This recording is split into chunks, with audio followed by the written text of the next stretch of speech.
Teman-teman sekalian, saya ingin membicarakan sesuatu yang kelihatannya sederhana tapi sangat krusial, yaitu bicara tentang masalah tes.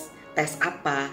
Tes untuk mengetahui apakah seseorang itu sebetulnya menderita COVID atau tidak. Belakangan ini beredar di luar sana. Udah, kalau lo lagi batuk pilek, lo lagi demam, jangan pernah tes. Hasilnya pasti positif. Ini menarik ya. Emang kenapa kalau positif? Emang kenapa kalau negatif? Bukankah dengan demikian Anda jadi mempunyai konfirmasi? Anda jadi mempunyai suatu kepastian. Saya sebetulnya kena apa enggak? Gitu loh ya. Nah, kalau Anda kena, tentu Anda akan mempunyai beberapa rencana, step ya. Minimal Anda mengatakan saya mesti isolasi mandiri. Saya nggak mau menulari anak saya nggak mau menulari ibu saya. Lalu saya harus kontak dengan telemedicine, mendapatkan obat dan sebagainya. Tetapi kalau Anda negatif, ya malah makin seneng dong ya. Artinya apa? Ya udah, ini adalah flu biasa. Barangkali juga saya alergi gara-gara bulu kucing dan sebagainya. Sebetulnya cuma pilek biasa. Oke, nah menjadi masalah di Indonesia karena apa? Karena setiap tes itu dianalisa dengan emosi, diberi stigma. Seakan-akan kalau Anda itu tesnya positif, aduh nanti gue gak bisa keluyuran lagi dong. Gue gak bisa jualan, gue gak bisa main sama tetangga, gak bisa ngobrol. Ntar dulu.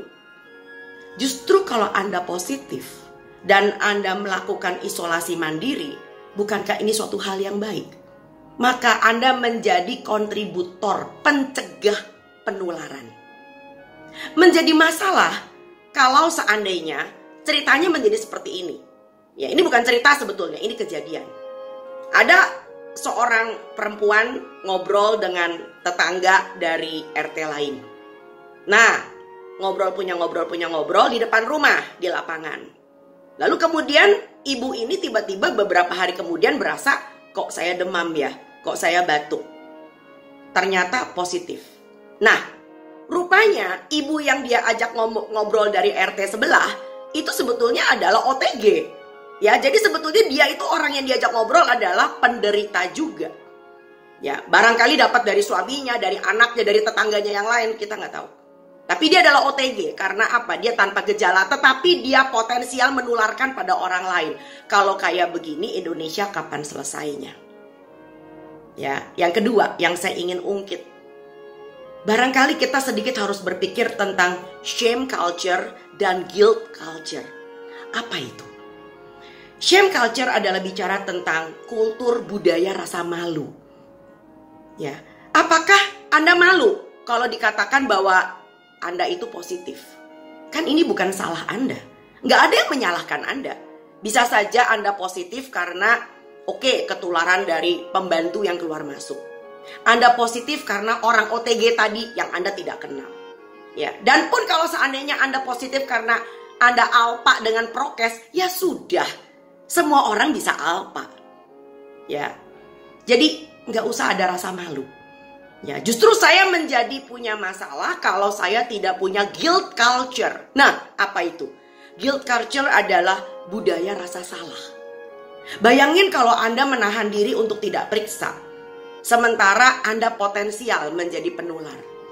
Dan kebetulan yang ditulari itu adalah yang Anda tularkan, itu Anda menularkan penyakitnya kepada ibu Anda yang Anda cintai. Ya, kepada teman-teman kerja Anda, kepada anak-anak yang tidak bersalah. Karena Anda masih mobile, karena Anda masih keluyuran. Ya, sekali lagi, tes hanyalah tes. Tes itu sifatnya netral. Nggak usah pasang emosi di situ. Tes itu justru membuat saya dan Anda bisa mengambil sikap. Nggak usah pakai emosi, nggak usah pakai sentimental. Sikap apa? Sikap bahwa saya harus isoman, sikap bahwa saya butuh bantuan orang kalau saya sedang isoman. Maka apabila semua orang mempunyai kepedulian, maka begitu Anda berhenti karena Anda tahu Anda positif, virusnya akan berhenti. Jadi hanya dibutuhkan satu orang untuk berkontribusi, untuk periksa, maka virus ini bisa berhenti. Negara ini bisa pulih. Ya, jadi ini bukan bicara tentang pro sana, pro sini, membantu ini. Tuh. Anda membantu diri Anda sendiri. Anda membantu keluarga Anda. Anda membantu kemanusiaan. Anda boleh tidak senang dengan orang-orang di pemerintah, Anda boleh tidak senang dengan dokter Anda boleh tidak senang dengan siapapun termasuk WHO. Tapi di dunia ini pasti ada orang-orang yang Anda cintai. Lindungi mereka ya, dengan cara Anda tahu Anda positif atau tidak. Swab test itu baru screening. Kalau swab testnya negatif, tunggu beberapa hari, paling tidak 5-6 hari. Lalu Anda lakukan PCR. Kalau swab testnya positif, ulangi dengan PCR. Karena PCR itu adalah standar emas atau the golden standard untuk mengetahui orang ini betul-betul positif atau tidak. Jadi, hentikan syak wasangka, hentikan teori-teori yang terlalu memusingkan. Sekarang saatnya untuk bertindak. Sekarang saatnya untuk berkontribusi. Sebab apabila Anda dan saya, kita semua punya kehendak baik, maka dunia ini akan menjadi baik. Begitu saja.